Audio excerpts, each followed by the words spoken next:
Welcome to Court Cutting Today for June 30th, 2023. This is the show where I break down some of the biggest stories happening in the world of cord cutting right now, including CNN going streaming only. We'll take a look at what we know about that. Comcast is getting heavily into free ad-supported services, launching almost 50 channels, and we have an update on Bally Sports and its MLB struggles. We'll dive into all that and more here in a second. First though, if you're new here, check out the show notes down below and in the first pinned comment. I'll put a link to each story there that I talk about so you can read them for yourself and come up with your own opinions. I'd love to hear from you. If you're new here or you've been here a while, hit that subscribe button, hit that thumbs up. Doing one or both lets YouTube know you enjoy what we do here, so YouTube recommends our videos to more people, helping us grow, helping us support our families, and hopefully helping you break free from the high cost of cable TV. So with that said, let's dive into it. Starting off today with CNN is reportedly looking to ditch the requirement to have cable and go streaming with Max. Now this comes from a Forbes report where CNN was looking at offering a streaming only option. Now there's some contradictory reporting out there. Now from Deadline, they said their sources have told them that they may have jumped the gun a little bit in that report. That it's according to Forbes, the international version of CNN will be made on Max, available outside the United States, and they're looking for options in the United States. Deadline makes it sound like, hey, they may be talking about that, thinking about that, but that's not set in stone right now. They're looking at their options with it. But they are digging deep into this to figure out exactly what's happening and and what they should do here to bring CNN to Max. Now, this is not new. Max has talked about this for a while. We'll see what happens. But this raises a real question. How quickly will cable survive? We have Disney talking about bringing ESPN direct to consumers as a standalone option, maybe not for a few years.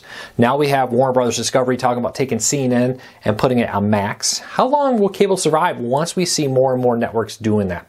I suspect that this is going to become a big trend here real soon. We'll keep a close eye on it, but let me know what you think.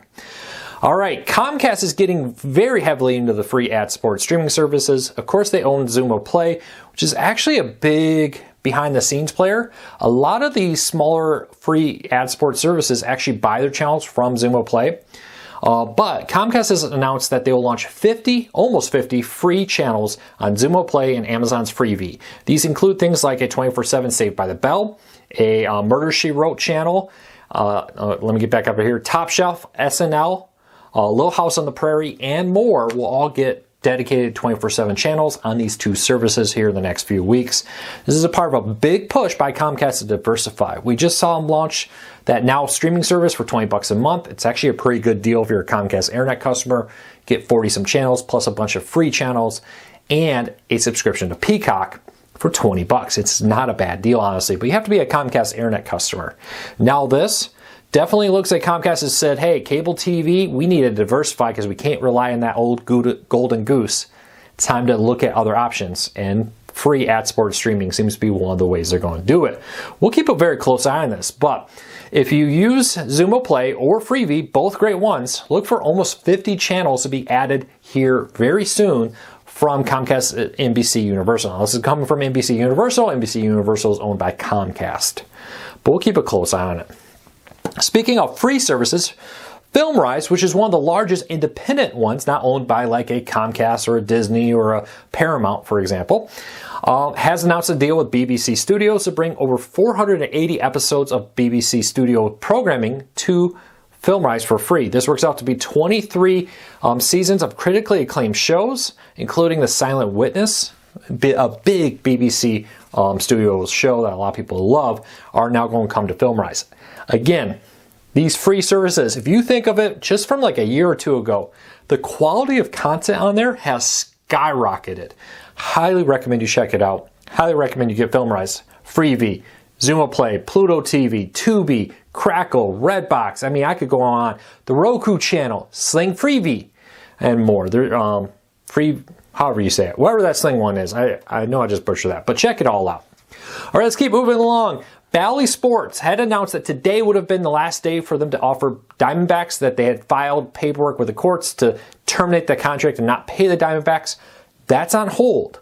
So yesterday, it was reported that Bally Sports and the Diamondbacks have filed to delay the court hearing.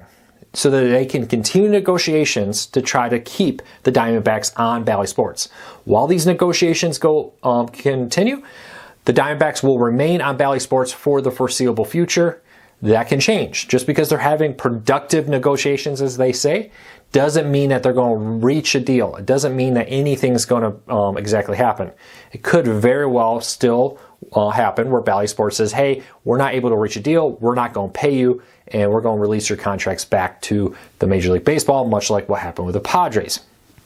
Bally Sports has today to make payments for a few other teams in the middle of July for other ones.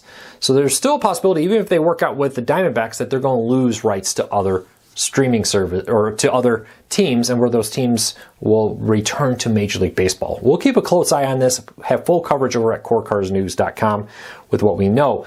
But if you're a Diamondbacks fan, your games will remain on Bally Sports for the time being. Plex, speaking of free ad-supported service, Plex is another amazing one. Well, they announced this week that they're laying off 20% of its staff across the board. This works out to be about 30-some people, if I remember correctly, 37 people to be exact. The CEO was very apologetic in a message to the employees and said, hey, ad revenues are down. I can tell you ad revenues are down. There's a lot of factors here. Recession fears mean advertisers aren't spending as much on advertising. They're kind of pulling back a little bit. It's also a problem with there's just so many places to advertise. Not only do you have websites and billboards and TV spots, but you also have all these free and paid ad-supported services. In the last few years, Netflix, Disney Plus, and more have all announced cheaper ad-supported plans. Problem here is we have ad companies spending less because of fears over the economy, and then we also have the fact that there's just more places to advertise. When there's more places to advertise, ad rates fall because companies have to ask for less to try to pull people in. Because why would you advertise on Tubi if Pluto or Disney Plus or Sling Freestream is offering you a much better deal per view? I've heard a lot of advertisers say, hey, instead of striking mega deals with one or two companies, they would rather spend a little and spread it out across multiple different places to hopefully get the most bang for the buck. Well, that's put a real squeeze in Plex, and now Plex has announced that they're going to try to return to be profitable. They're currently not profitable. They have an 18-month roadmap, and part of that was unfortunately having to cut about 20% of their staff, with 37 people losing their jobs across all layers of the company. Hate to see that. Doesn't surprise me. We've seen Paramount talk about this and many other companies that the ad market is really soft. I hope it gets better too, because I rely on ads for what we do here in the channel and on the website. But we'll see what happens. Very interesting. I would not be surprised if this is not the last cut we see at other services out there. But for now, that's all speculation. All right, deal of the day. At the new Echo Buds, these wireless earbuds, the new ones are on sale at their new lowest price ever. They were just announced, just released this month, I should say. List price of $49.99. As part of an early Prime Day deal, you can get them for $34.99. And then you can use your Alexa skills as you walk around. Just say, Alexa, and give her a command, or him a command, or whoever you're using as your virtual assistant. But it's a really nice way, if you love using your Echo devices at home, this takes your Echo with you. I've used them while I go on walks. It's really nice, especially in the winter in Michigan when I got my gloves on and I'm all bundled up to just say, Alexa, next episode. Or, Alexa, play my Audible book. I really like that because then I don't have to worry about taking my gloves off, getting my phone out, and making changes that way. All right, link, if you want to find that deal, link in the show notes down below. All right, the Flintstones are coming back. And the creator has opened up a little bit about their vision. I think it's going to upset people, but let me kind of talk about this for a minute. According to one of the creators, the Flintstones will have a similar vibe to South Park and The Simpsons. Now, we think of the Flintstones as a kid program, but when it launched, it was targeting adults. That's why you saw advertising things like cigarettes and more when it happened. But now, it is very much a kids program. Well, it looks like they're going to relaunch it. Elizabeth Banks has said that this is going to be relaunched focusing on more of an adult audience, which makes sense to me. Because you and I remember the Flintstones very fondly growing up, seeing it as a cartoon. Our kids do not, and the likelihood of them being able to reach the kids and pull the kids into Flintstones in a day and age of YouTube is unlikely. But to target adults and pull adults into an adult-focused Flintstones, similar to Family Guy and South Park, actually kind of works for me. One of the things I thought that they should have done with a lot of shows, for example, what's the show?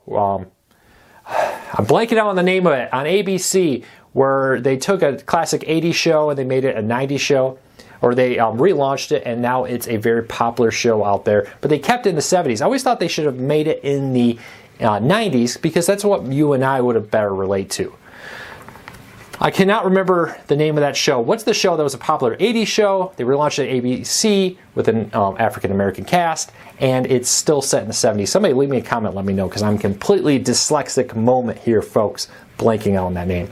But I actually don't think this is a bad idea. I actually like what they're doing with the Flintstones. As long as they do it tastefully and not disrespectfully to the original content, I'm fine with that. All right, last story up of the day. DirecTV stream subscribers who are still on the grandfathered Go Big plans and more will not get the NFL Network and NFL Red Zone or the sports package.